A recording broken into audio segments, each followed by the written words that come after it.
그냥 뚜껑을 이렇게 해서 딱 닫아버리면 하나님 부어주고 싶어도 다 흘러가 버립니다. 그래서 우리가 하늘을 향하여서 뚜껑을 활짝 열고 주님 채워주시옵소서 라고 부르실 때 하나님께서 우리 가운데 풍성한 은혜들로 채워주실 줄로 믿습니다. 아멘. 아멘. 네.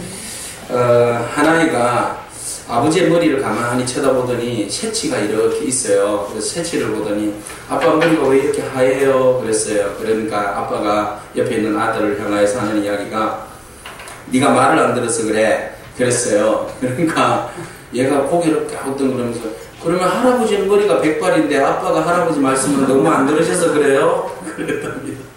네. 오늘 이 시간에 하나님 말씀에 순종함으로 또 하늘로부터 예비되어 있는 축복을 가득 누리는 그런 저와 여러분이기를 바랍니다. 네, 사람이 살아가면서 만남이라는 것이 참 중요한데요. 용혜원이라는 시인이 있습니다.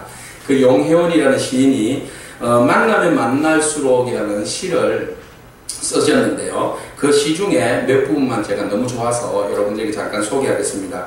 날마다 만나고 싶습니다. 뒤돌아서면 보고 싶고 홀로 있으면 그리워집니다. 생략하고요. 만나면 만날수록 보고 있으면 보고 있을수록 기쁨입니다. 그런 식으로 썼어요.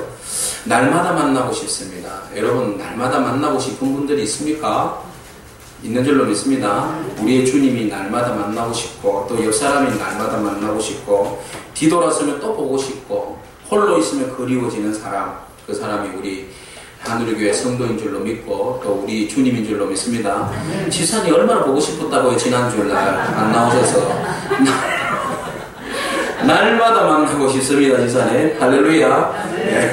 우리 옆사람 바라보시면서 우리 인사를 나눴으면 좋겠습니다. 날마다 뵙고 싶습니다. 또 보고 싶습니다. 날마다 뵙고 또 보고 또 보는 그런 은혜가 있기를 축복합니다. 우리가 주님께서 우리를 향하여서 하시는 말씀이 그래요. 날마다 보고 싶다. 날마다 만나고 싶고 날마다 내가 얼마나 너희를 그리워하는 줄 아느냐. 근데 우리는 자꾸 세상 바빠서 주님 오늘은 잠깐 바쁘니까 주님 내일 뵐게요. 뭐 이렇게 우리가 핑계를 대는 경향이 있습니다. 우리 주님께서는 우리를 그리워하고 보고 싶어 하십니다. 우리가 늘 언제나 예배 가운데 주님을 만나 뵙기를 원하고 또 기도와 찬송과 또 영적 생활 가운데 주님과 늘 언제나 교제하고 또 만남으로 인하여서 우리 안에 가득가득 채워지는 하나님 은혜를 누리는 그런 은총이 있기를 축복합니다. 그래서 그런 만남을 양파 같은 만남이다. 그렇게 누군가는 이야기했어요. 양파는 어떤 성질을 가지고 있습니까? 벗겨도 끝이 없어요. 마지막 나올 때까지 벗겨야 됩니다. 그래서 사람을 만나면 벗겨도 저 사람 참 신선하다. 만날수록 좋구나 라는 생각을 가진 사람이 있습니다. 우리 예수님이 그런 분이 아닌가. 만나면 만날수록 깊어지면 깊어질수록 더 신비스럽고 더 좋고 더 은혜가 되는 분, 그분이 바로 우리 주님인 줄로 믿습니다. 자, 사마리아 여인이 주님을 만났습니다. 처음에 만났을 때는 유대인이라는 생각에 적개심이 있었죠. 그래서 만나봤자 무슨 소용이 있겠냐, 덕이 될 것도 없고, 그래서 굉장히 투박한 소리로 주님 앞에 대항했던 그런 모습들을 바라봅니다. 그런데 주님을 자꾸 만나서 이야기를 나누고 상황이 진행되면 될수록 괜히 주님에게서 매력을 느끼기 시작합니다. 그래서 처음에는 그 사마리아 여인이 주님을 만났을 때에 유대인으로 바라봤어요. 그래서 당신은 유대인이고 나는 사마리아인입니다. 그런 이야기를 했어요. 그러다가 조금 지나다가 무슨 이야기를 하게 되는가 하면 주님을 향하여서 주라고 이야기를 해요. 주라고. 그죠? 주여, 나에게도 이런 물을 주십시오. 뭐 이렇게, 그죠? 이런 물을 어디서 구할 수 있습니까? 뭐 이런 식으로 주라고 이야기하다가 조금 더 전개가 되면서 주님께 남편 이야기를 딱 하고 난 다음에는 주님을 향해서 뭐라고 이야기했습니까? 당신은 선지자입니다. 라고 이야기를 했습니다. 선지자라고 이야기하고요. 또 이것이 조금 더 진행되면서 예배에 대한 이야기가 이제 전개가 됩니다. 예배에 대한 이야기가 전개되고 난 다음에 주님을 향하여서 고백하기를 뭐라고 고백하는가 하면 그리스도십니다. 라고 고백합니다.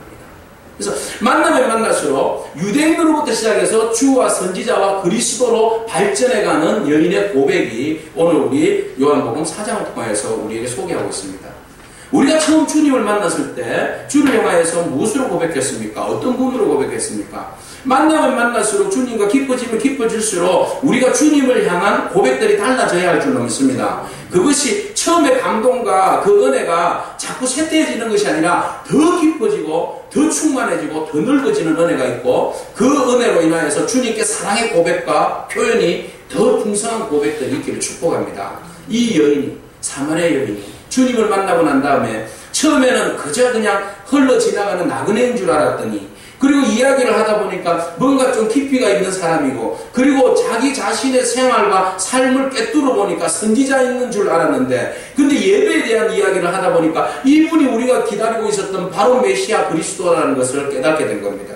우리가 주님을 알면 알수록 처음에는 이분이 유대인들만의 이스라엘에 있었던 그냥 선지자, 이 정도만 알았던 그 주님이 누군가는 자기들의 그 주라고만, 다른 사람들에게만 적용되는 주라고만 알고 있었던 그 주님이 오늘 우리가 주님을 만나고 또 깊이 교제하면 할수록 그 주님은 누구의 주가 아니라 나의 주, 나의 하나님, 나의 그리스도인 줄로 믿습니다. 그 주님을 우리가 믿고 고백하는 은총이 있기를 축복합니다. 자, 이렇게 주님을 만나고 난 다음 여인이 변화가 되었어요. 그러니까 내가 만난 주님을 나만의 주님으로 간직하는 것이 아니라 이 여인이 물동이를 던져버리고 어디로 달려갑니까? 사마리아로, 동네로 쫓아갑니다. 그리고 외칩니다. 내가 오늘 그리스도를 만났다. 내가 그리스도를 만났다 하면서 자기의 삶을 예수 그리스도를 증거하는 삶으로 바뀐 것을 우리는 알 수 있습니다. 예수님의 만난 것이 여러분 후회되십니까?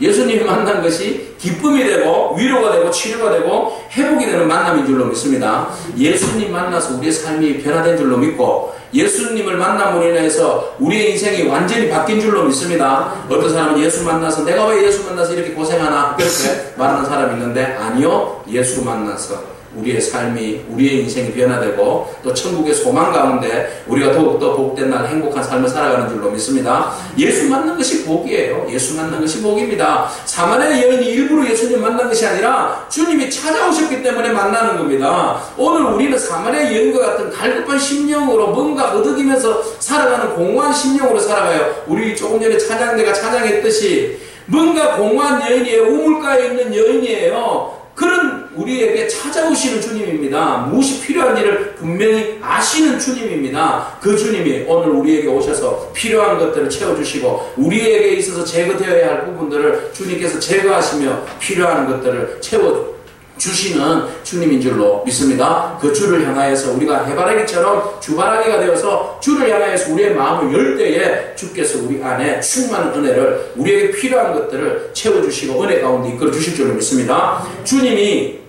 아무도 없는 정오 시간이었죠. 아무도 없는 12시 정오 시간입니다. 그 정오 시간에 태양 아래에 물동이를 이고 우물가에 물을 길러러 온 여인을 바라봅니다. 그 여인의 그림자 속에서 뭔가 우울하고 남들에게는 드러내지 못한 아픔이 있다는 것을 주님은 그 여인의 오는 걸음을 통하여서 보게 됩니다. 그리고 물을 구하러 온 그 여인에게 뭔가 모르게 목마른 갈증이 있다는 것을 주님은 바라보게 됩니다. 그래서 주님께서는 그 여인이 그 모든 갈증으로부터 벗어나고 회복되어지고 그 여인이 가지고 있는 아픔과 상처가 예수님을 만남으로 인해서 온전히 해결되기를 주님은 간절히 바라셨던 것입니다. 오늘 주님이 우리를 초청하시고 우리가 오는 그 모습을 보실 때에 우리의 삶의 무게와 무거운 짐과 아픔과 쓰라린 가슴을 끌어안고 이 계단을 올라오는 모습을 보신 줄로 믿습니다. 그 주님이 우리의 그 무거운 짐들을 보시고 주님께서 누구보다도 우리의 마음을 잘 아시는 그 주님께서 그 무거운 짐들을 풀어주실 뿐만 아니라 우리 안에 있는 모든 삶에 응어리진 문제들과 아픈 상처들을 치료하여 주실 줄로 믿습니다. 그 주님이 오늘 사마리아 여인의 그 아픔을 보시고 그를 초청하신 거죠. 그리고 난 다음에 주님께서 그 여인이 진정으로 회복되기를 원하셨고 그 안에 있는 쓴뿌리가 무엇인 줄 아시고 그 쓴뿌리 자체들을 주님께서는 캐내시고 치료하기를 원하셨던 겁니다. 쓴뿌리가 바깥으로 뽑혀 올라올 때는요 아파요. 그죠? 그러나 그 쓴뿌리가 그대로 무트로 드러나지 않으면 인생이 아파요. 썩어요. 회복될 수가 없어요. 조금 불편하더라도 뽑아 올려질 때 올려줘야 돼요. 내 자신이 덜추어내줘야 돼요. 그러나 덜추어낼 때는 부끄럽죠. 주님 앞에서 가장 부끄러운 이 사마리아 여인의 치부가 드러날 때 얼마나 부끄럽습니까? 부끄럽기 짝이 없죠. 그러나 주님은 그 부끄러움마저도 치료하는 데 사용하신다는 겁니다. 잠깐 우리의 부끄러움이 있다 할지라도 주님께서 만져주시고 회복하는 데는 능력이 있고 그를 온전한 사람으로 다시 회복하시는 거죠. 주님이 이 사마리아 여인을 바라보실 때에 참으로 아픈 썸뿌리가 있다는 것을 알았어요. 이 여인에게 있어서 아픈 썸뿌리는 무엇입니까? 경제입니까? 건강입니까? 아닙니다. 뭐죠? 남편이었습니다. 남편이 쏙썩인 겁니까? 아니요. 어떻게 남편이 5이나 있었는데 없고 지금 6번째 남편과 같이 사는데도 남편이 아니라고 그러잖아요? 남편을 데리고 오라 주님이 말씀하실 때 저 남편 없는데요 라고 딱 잡아댑니다. 그래 남편 없는 게 맞다. 네가 5하고 같이 살았지만 아직도 지금 6번째 살고 있지만 남편이 아니다라는 것을 말씀하실 때 이 여인은 너무 부끄럽습니다. 부끄러울 뿐만 아니라 너무너무 화가 나죠.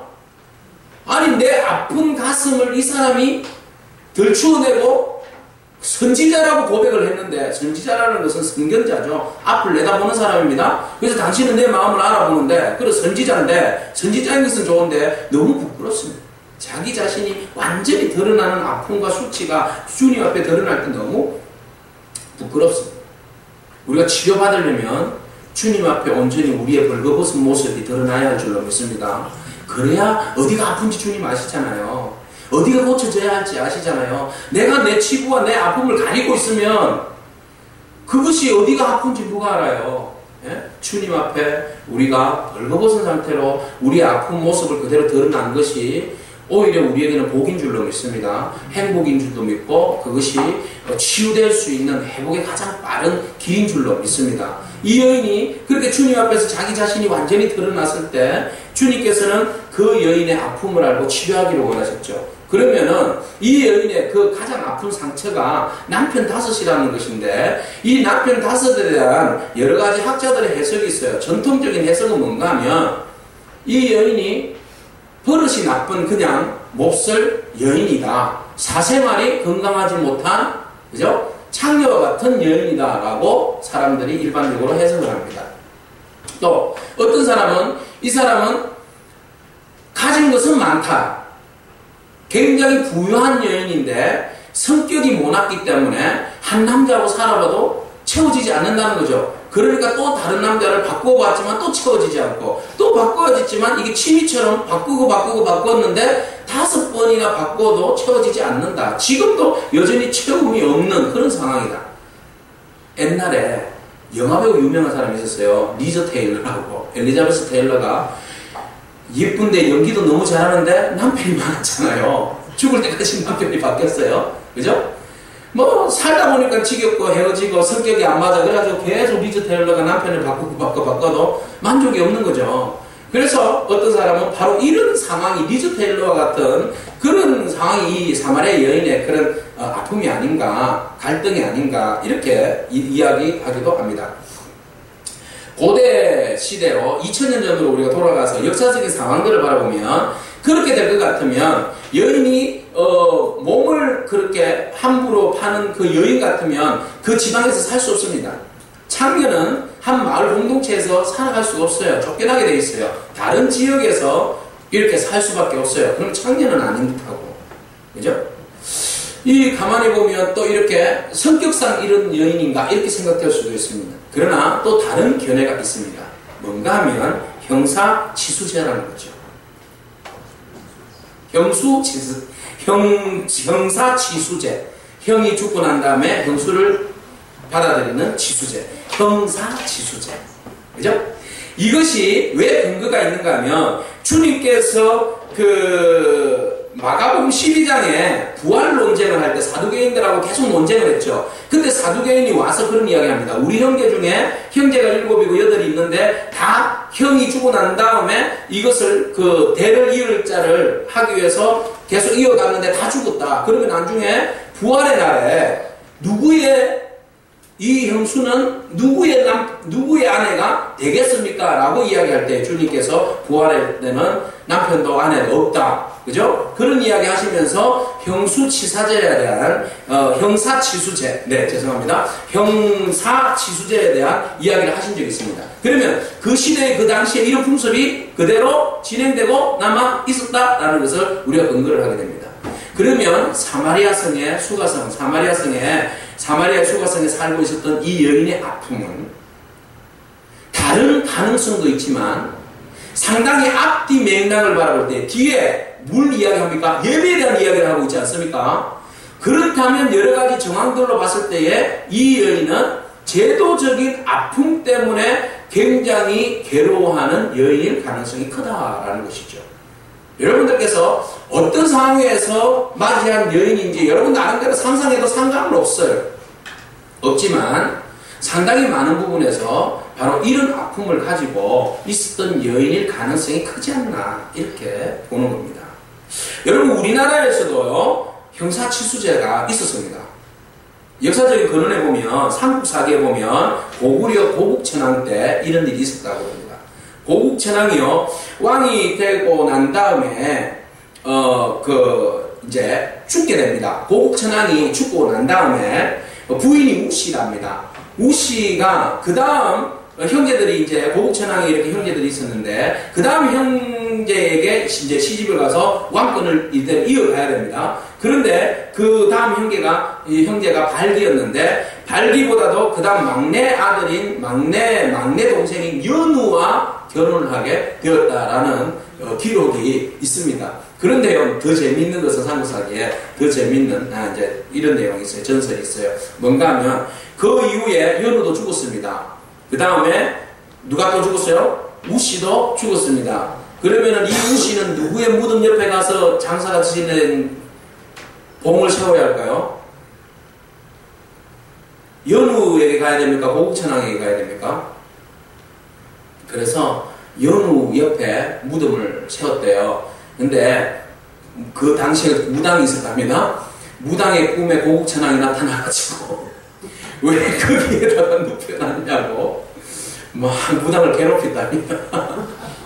이런 전설이 있기도 하고 또 이런 형사치수제가 바로 이 삼국사기에 우리나라에도 이렇게 이어져 내려오고 있다고 합니다.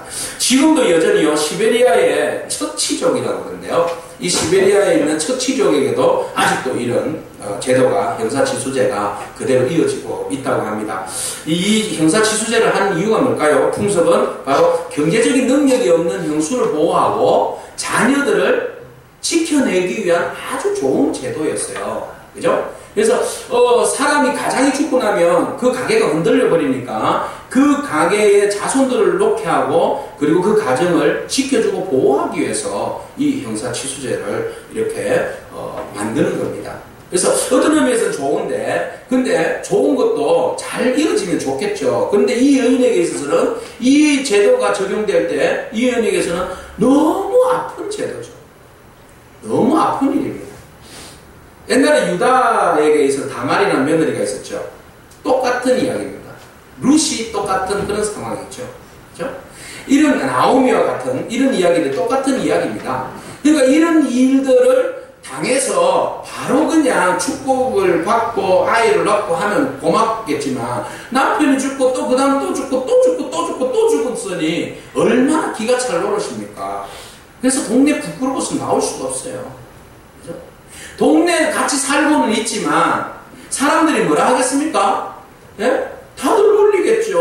얼마나 그게 가슴이 아프겠어요. 여인으로서 마음이 찢어지는 상황이지 않습니까? 그러니까는 회피할 수밖에 없죠. 그러니까 어디에 숨었습니까? 가장 뜨거운 태양 아래에 숨었어요. 가장 밝은 12시에 태양 아래에 숨었어요. 어둠에 숨은 게 아니라 이 여인은 언제 숨은 겁니까? 가장 햇빛이 중앙에 떠있는 태양 아래에 숨었다는 거죠. 12시에 그 누구도 물을 길러러 나오지 않는 그 시간에 이 여인은 사람들하고 보통 해가 넘어가는 시간에 물을 길러러 와서 물을 기르기도 하고 또 그곳에서 여인들이 앵두나무 우물가라고 같이 모여서 수다도 하고 남편 흉도 보고 그러는 거 아니겠어요? 그러면서 동네에 흐르고 있는 모든 정보들도 다 이어받고 주고받고 하는 것이 여인들의 삶일지인데 이 여인은 혼자 덩그러니 물동이를 쥐고 나온 겁니다. 주님 보시기에 얼마나 마음이 아픈 여인인지 그것을 주님은 아시는 거죠. 이 여인에게는 여러분 밤송이를 보세요. 얼마나 가시가 더덕더덕 나 있습니까? 그 찔리면 아프잖아요. 밤송이 같은 여인이에요. 주님은 양파 같은 분이라면 이 여인은 밤송이 같은 여인이에요. 가시로 가득 무장되어 있어요. 언제든지 나를 공격하며 찌를 각오가 되고 있어요. 가시를 벗겨냈더니 또 단단한 껍질로 자기를 포장하고 있어요. 그 누구도 침범할 수 없게끔. 또 껍질을 벗기면 뭡니까? 떫은 맛으로 떫은 것들로 인해서 또 사람을 또 공격해요. 자기 자신을 지키기 위해서 떫은 것으로 포장하고 단단한 껍질로 포장하고 가시로 포장하는 것이 이 여인의 인생이었고 아픔이었어요. 누가 그 여인을 만져주고 누가 그 여인을 회복할 수 있겠습니까? 그 누구도 그를 만져주고 그 자존심을 채워줄 사람이 없어. 그죠? 그런 가운데 힘들어하고 어렵고 그 아픔 가운데 따가운 정오의 그 뜨거운 햇빛 아래 자기 몸을 숨기는 그런 여인들, 공동체 안에서 전혀 자신들과 자신을 공동체 안에서 어울릴 수 없는 그런 너무나도 마음 아파 혼자 그냥 그렇게 살아가는 여인이었다는 거죠. 그래서 주님이 그 여인이 물동이를 이고 오는 모습을 보고 그 속에 담겨져 있는 그 애환을 본 거예요. 여러분 그 여인이 이고 왔던 그 물동이는 예사로운 물동이가 아니에요. 한스러운 애환이 담겨져 있는 물동이에요. 그죠? 이 물동이가 애환 덩어리입니다. 애환 덩어리. 이 물을 기르고 이어서 집으로 가지만 물동이를 이고 나오지만 그는 늘 언제나 굶주려져 있고 목말라 있고 또 물동이로 인하여서 그의 인생이 행복한 것이 아니라 저주와 푸념과 아픔의 상처로 가득 차 있는 그 물동이를 인생이다. 그렇게 보아지는 겁니다. 근데 그 여인이 주님을 만남으로 인해서 그가 감싸고 있었던 그 허물들이 벗겨지기 시작해요. 자기 자신이 누구인지 몰랐어요. 가시만 있는 줄 알았어요. 주님께서 그 가시를 살짝 벗겨줬더니 그 안에 또 단단한 자기의 모습이 발견되어졌어요. 이 단단한 모습을 주님께서 또 살짝 벗겨줬더니 자기 안에 뜨뜻한 그런 모습이, 그런 맛을 내는 모습이 있었던 거죠. 그러나 주님께서 완전히 그 여인과 만남으로 인해서 완전히 자기의 속살이 너무나도 달콤하고 맛있는 그 그죠? 밤 같은 여인이라는 것을 그 여인이 깨달은 거죠. 주님을 만남으로 인해서. 주님을 만남으로써 자기는 완전히 신이 났어요. 야, 이분은 선지자요. 나에게 있어서 뭔가 제대로 아는 분이다. 그래서 신이 나서 그 자기가 평소에 궁금해했던 부분들을 이야기를 막 쏟아내기 시작합니다. 예배. 주님을 만나고 나니까 뭔가 갈급함이 생기는데 그 갈급함이 누구를 향한 갈급함으로 바뀌는 거예요? 하나님을 향한 예배의 마음이에요. 예배의 마음이에요. 여러분 주님께서 우리를 만나주시고 만져주시고 회복해주시면 제일 먼저 우리의 마음에서 뜨겁게 일어나는 것이 뭔 줄 아십니까? 예배에 대한 열정이에요. 예배에 대한 뜨거운 마음이에요. 예배를 드리고 싶은 마음이 막 생기는 거죠. 네? 다른 거겠어요? 뭐겠어요?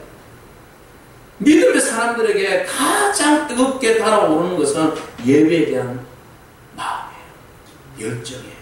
오늘 그 예배에 대한 열정이 주님께서 우리를 만져주심과 회복하심을 통하여서 연결되어지고 이루어지는 그런 놀라운 은혜이기를 축복합니다. 예배에 대한 마음들이 확 올라오는 거죠. 그래서 무슨 있잖아요. 우리는 여기 그리심산에서 사마리아 그리심산에서 예배하는데 당신들은 예루살렘에서 예배하잖아요.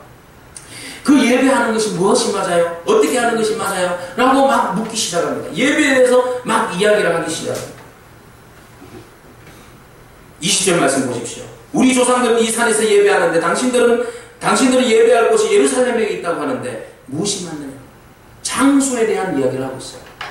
예배하는 장소가 우리는 이곳에서 당신은 그곳에서, 그런데 우리는 그곳에 가지도 못하고 당신들은 이거 인정하지도 않는데 무엇이 어느 곳에서 예배하는 것이 맞습니까? 라고 묻는 거죠. 자, 그러면 이거는 역사적으로 조금 더 거슬러 올라가야 됩니다. 이스라엘 전체가 사울과 다윗과 솔로몬 이후에 나라가 분열이 됩니다. 그래서 북이스라엘은 여로보암이 차지하고 남유다는 르호보암이 차지하게 됩니다. 근데 여로보암이 10지파를 데리고 북이스라엘을 만들어서 경계를 짓고 남쪽으로 내려가지 못하게 합니다. 이유가 있어요. 이스라엘의 모든 족속들은 절기가 되면 예루살렘 성전에 와서 예배를 해야 합니다.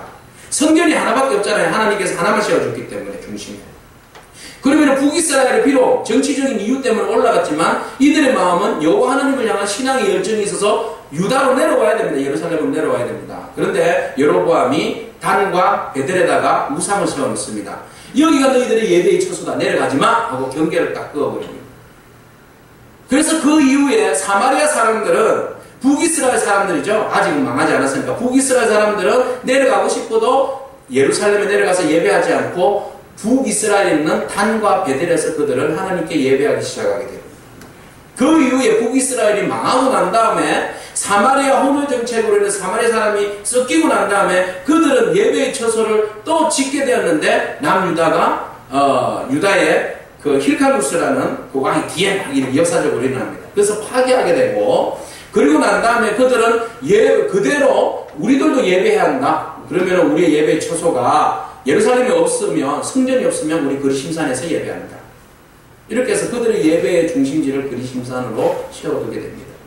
그리고 우리는 모세 오경만 우리의 성경이다 하고 사마리아 오경 해서 모세 오경만 그들의 성경으로 받아들이고 예배하게 되었습니다.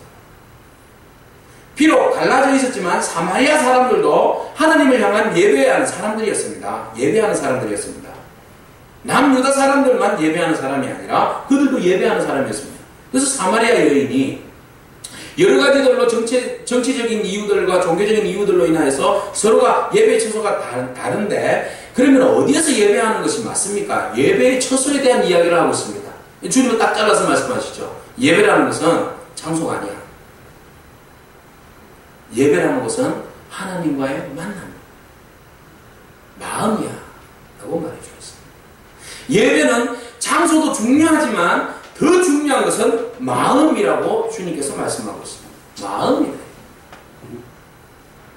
어디에서 예배하는 것이 너희들이 어디에서 예배하는 것, 예루살렘에서 너희들이 예배하지 못한 것에 대해서 그런 어떤 컴플렉스를 가지고 있다면 그것은 아니라는 거죠. 하나님의 성전에서 예배하는 것이 좋죠. 이왕이면 좋게 잘 지어지고 잘 다듬어지고 많고 오케스트라가 멋지고 아주 음향이 빵빵하고 에어컨 시설과 뭐 난방 시스템이 잘 되어 있는 곳에서 예배드리면 아주 예배를 잘 드리는 것이지요. 그실 수 있죠. 얼마나 좋아요. 땀 막 삐질삐질 흘려가면서 오돌오돌 추워가면서 예배드리는 것은 예배의 처소가 덜하지요. 예배를 장소로 생각하면 그럴 수 있어요. 그죠? 장소로 생각하면 그런 오류에 빠질 수 있어요. 주님은 장소가 아니다. 예배하는 사람의 마음의 태도다. 어디면 어떠냐. 사람이 몇만 명 모이면 어떻고 안 모이면 어떻고 10명이면 어떻고 빈들이면 어떠냐. 아파서 누운 병상이면 어떻고 종교의 자유가 없이 이불 덮어 쓰고 예배 드리면 어떻고 너의 마음이 어디를 향해 지금 집중되어 있느냐가 중요한 것이지 어디서 어느 곳에서가 중요하지 않다라고 주님 말씀하십니다. 네가 진정 하나님을 예배하는 예배자라면 하나님을 기쁘시게 하는 예배자라면 장소가 아니라 신령과 진리로 예배해라. 영으로 예배해라. 이 영은 하나님의 성령의 이끄심 따라서 예배드리는 예배이기도 하지만 우리의 마음의 정신의 태도입니다. 내가 어떻게 마음을 집중하여서 하나님 앞에 집중하는 마음이 영이라고 여러분 보셔야 됩니다. 주의 성령께서 우리의 예배를 돕고 인도하시고 이끌어 가시지만 더 중요한 것은 내가 어떤 마음으로 예배에 참여하느냐, 주님 앞에 어떤 마음으로 내가 서 있느냐가 중요한 겁니다. 마음의 태도입니다. 마음의 태도. 마음의 태도를 주님 앞에 온전한 예배를 드리기 위해서 몸부림치려고 하는 마음이 먼저는 필요하고, 그리고 난 다음에 무엇으로 예배할 거냐? 무엇으로요? 진리로 예배해요. 진리가 뭐요? 예수님의 말씀, 진리의 말씀, 성경의 말씀을 기초하여서 하나님이 기뻐하시는 예배가 무엇인지, 하나님이 기뻐하시는 거룩한 산제사가 무엇인지 우리가 말씀을 기초로 해서 알고 깨닫고 그 말씀을 기초하여서 온전히 하나님 앞에 예배 드릴 때에 그 예배가 하나님께서 기뻐하시는 참된 예배가 될 수 있다라고 말씀하십니다. 오늘 우리가 장소를 초월해서 때를 초월해서 장소를 초월해서 우리의 마음이 온전히 하나님 앞에 올려드리는 참된 예배자가 되어야 할 줄로 믿습니다. 우리가 참된 예배자. 주님은 그랬어요. 그래서 이 여인의 아픔과 상처를 치료하시고 난 다음에 이 여인에게 주님께서 원하셨던 것은 최종적인 목표는 뭔가 하면 이 여인이 하나님 앞에서 참된 예배자로 서는 거였어요. 자기들은 그리심산에서 예배하지만 이 여인이 예배의 처소에 나왔겠어요? 예배에 참여했겠습니까? 너무 부끄러워서 예배하지 못하고 혼자 눈물을 흘리면서 발을 동동 굴리면서 살았던 여인이에요. 예? 예배를 아마 못 드린 지가 언제인지도 몰라요. 장소라고 생각하니까 예배에 못 나가는 거죠. 아프니까. 나 아프고 나가는데 사람들이 보니까 그곳에 가야 하는데 그곳에 가지 못하니까 마음이 답답하고 그곳에서 예배하지 못하니까 신경질 나고 그런 거예요. 남들 알아주지 않고 내가 그 자리에 못 간다 할지라도 이 아픈 곳에서 하나님 나를 보시고 위로하시고 치료하시고 회복하시고 내 어눌한 찬송과 기도 소리를 들으시는 하나님, 그 하나님이 있기에 내가 예배합니다. 하나님, 내가 영과 진리로 예배하오니 나의 예배를 받아주십시오 라고 고백하는 그곳에 가장 복되고 아름다운, 지상에서의 가장 아름답고 훌륭한 예배의 자리가 될 줄로 믿습니다. 바로 우리가 서 있는 이곳에서 드리는 예배. 찬송 한 소절에서도 우리가 부를 때에 온 마음을 다 들여서 정말 믿음으로 주님 앞에 올려드리는 그 찬송. 기도, 어눌하지만 우리의 속 마음을 온전히 담아서 하나님 앞에 올려드리는 그 기도 한 자락이 향기로운 주님의 그 기쁨의 예배 제사가 될 줄로 믿습니다. 그래서 주님은 이 여인이 네가 정말 온전한 참된 예배자로서 회복되기를 바란다 라고 말씀하시면서 이 여인이 진정한 참된 예배자가 되기 위해서는 영과 진리라는 두 가지 방향의 키를 주셨던 거죠. 영과 진리로 예배해라. 그렇습니다. 23절 24절 같이 읽겠습니다.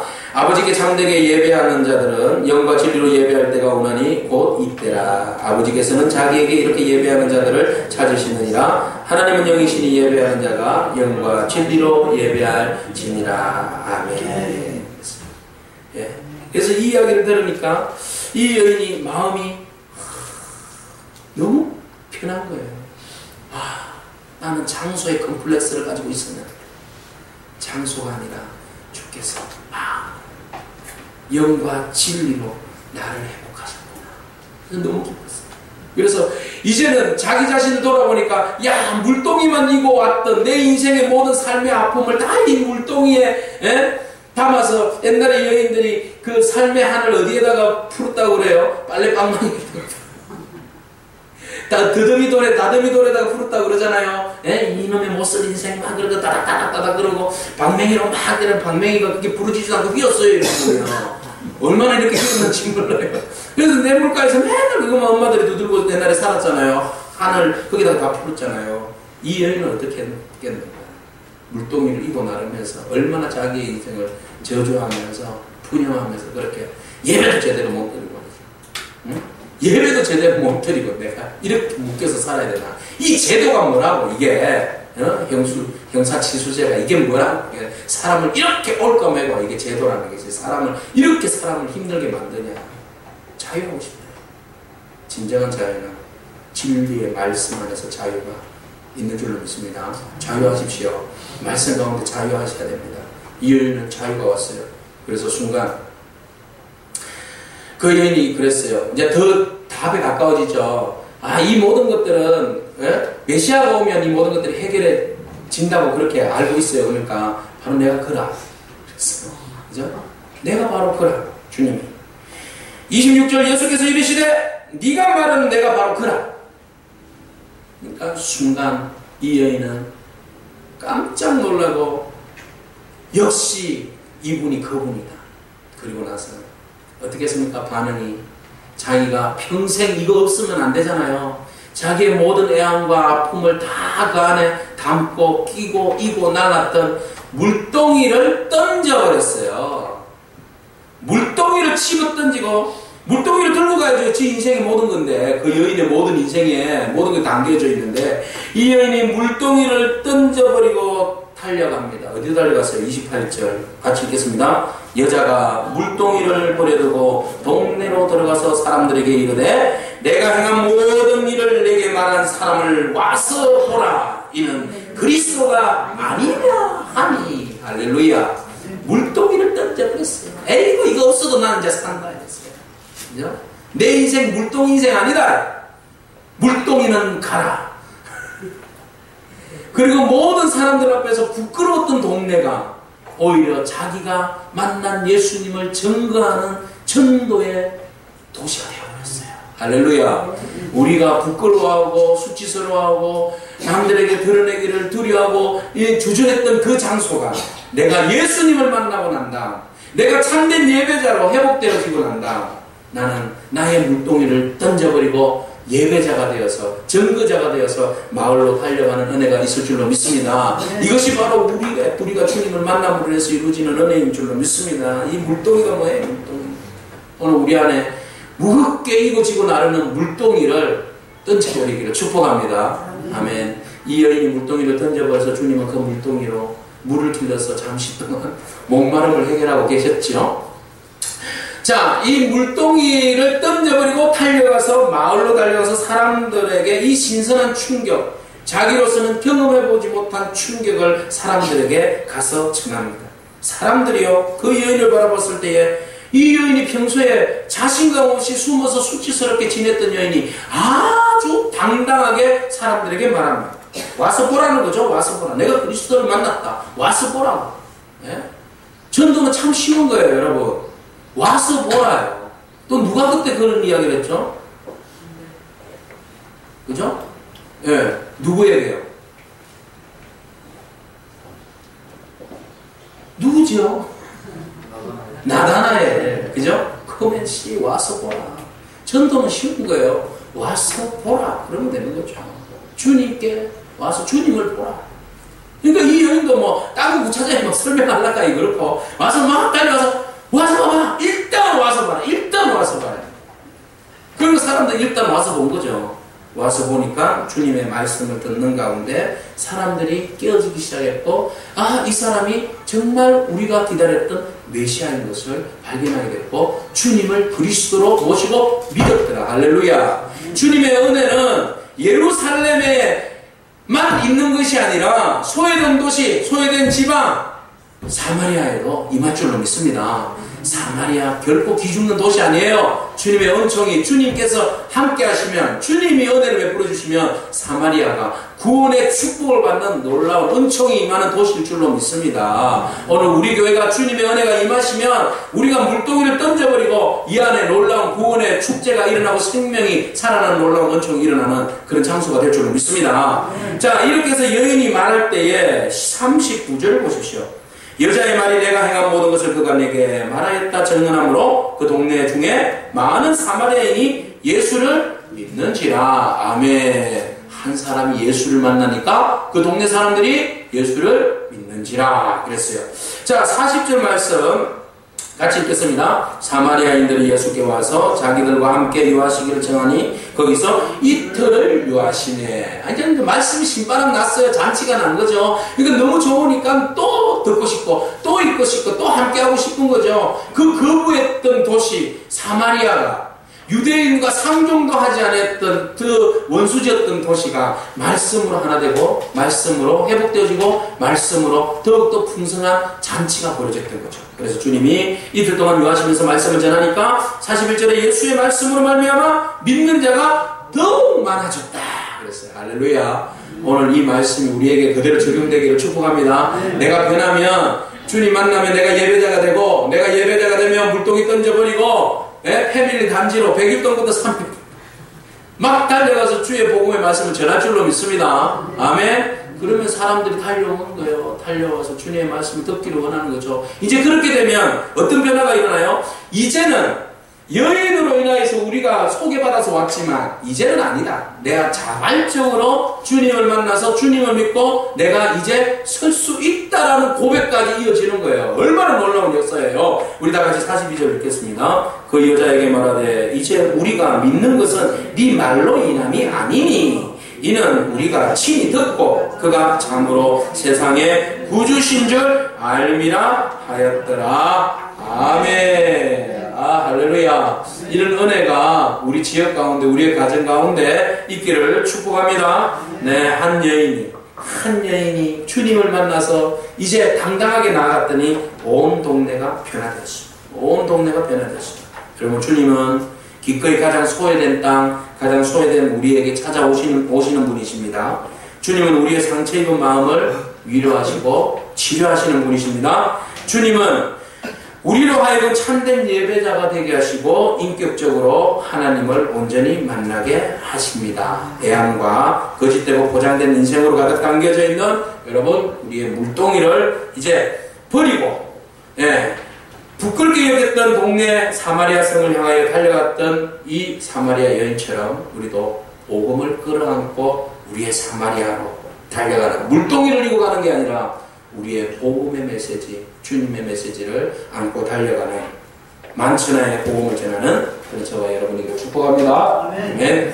말씀을 생각하면서 함께 기도하겠습니다. 우리의 물동이를 던질 수 있는 은혜를 주시어서 참된 예배자로 세워달라고 기도했으면 좋겠습니다. 예배로 회복되어지게 하시고 거물과 자존심, 상처와 컴플렉스를 던져버리고 예수 안에서 자유를 얻은 참된 전도자가 되게 해달라고 우리 합심해서 기도하겠습니다.